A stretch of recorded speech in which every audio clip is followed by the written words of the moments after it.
Alors, aujourd'hui, on se retrouve pour une vidéo de recette toujours. Recette super facile de baklawa. Donc, pour cette recette, vous allez avoir besoin de 300 g de pistaches que vous allez émietter. Donc, il faut que ce soit des petits morceaux comme vous le voyez là, pas de la poudre. Vous pouvez ajouter, donc principalement c'est des pistaches. Vous pouvez ajouter en fonction de vos goûts des amandes ou des noix. Donc moi j'ai mis un petit peu d'amandes et un petit peu de noix. Et j'ai mixé le tout. Et donc j'ai mon mélange là de fruits secs mixés. Ensuite vous allez avoir besoin de fleurs d'oranger, de beurre, 90 g de beurre, de miel ou de sirop de glucose. Vous allez avoir besoin de 60 g de sucre, d'une pâte phyllo et d'un petit peu de citron. Donc si vous avez un demi-citron c'est bien, sinon un petit peu de jus de citron. Voilà. Et bon, il vous faut un plat, hein, si possible grand. Et voilà. Allez, on y va.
Alors, donc là, du coup, avec le côté lisse du couteau, on va entrer les rebords.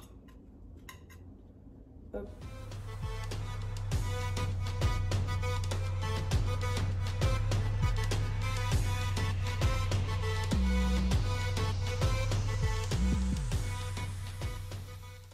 Donc là, on va faire la découpe avec un couteau plutôt tranchant. Hop, on le fait délicatement. Donc vous pouvez badigeonner avant ou après la découpe. Moi je préfère le faire avant, au moins ça glisse bien. Soyez toujours délicat. Hein. A few minutes later. Alors donc là on a fait notre découpe. On va mettre ça au four pendant 40 minutes à 180 degrés. Tout dépend de votre four, donc surveillez bien la cuisson. Et du coup, il faut que ce soit bien doré, quoi. Voilà, allez, on se retrouve plus tard. Alors, quand vous voyez que vos baklawas sont presque dorés, presque cuites, du coup, vous commencez à préparer et à faire chauffer le sirop de glucose, donc ça, ou du miel. Et on va ajouter avec un petit peu de fleur d'oranger et de citron. Si vous avez une rondelle de citron, c'est très bien. Sinon, bah, vous mettez à peine un peu de jus de citron. Hop. Donc, on ajoute quelques gouttes de fleur d'oranger. Et moi, comme j'ai pas de citron pur, je vais mettre un petit peu de jus. Mais comme je vous ai dit, rajouter une rondelle de citron, c'est mieux. Hop, on va mélanger délicatement. Et surveillez bien votre cuisson des baklawas. Le plus liquide c'est, le mieux c'est. Donc là, vous obtenez un liquide assez liquide pour le coup. Donc vous laissez un peu chauffer et à peine sorti du four, il faudra imbiber les baklawas avec ça.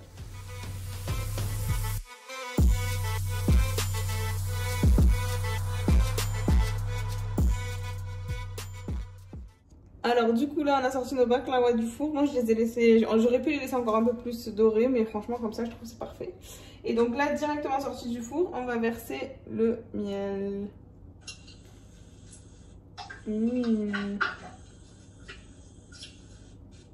Ça va s'imbiber. Hop. J'ai peut-être un peu trop mis.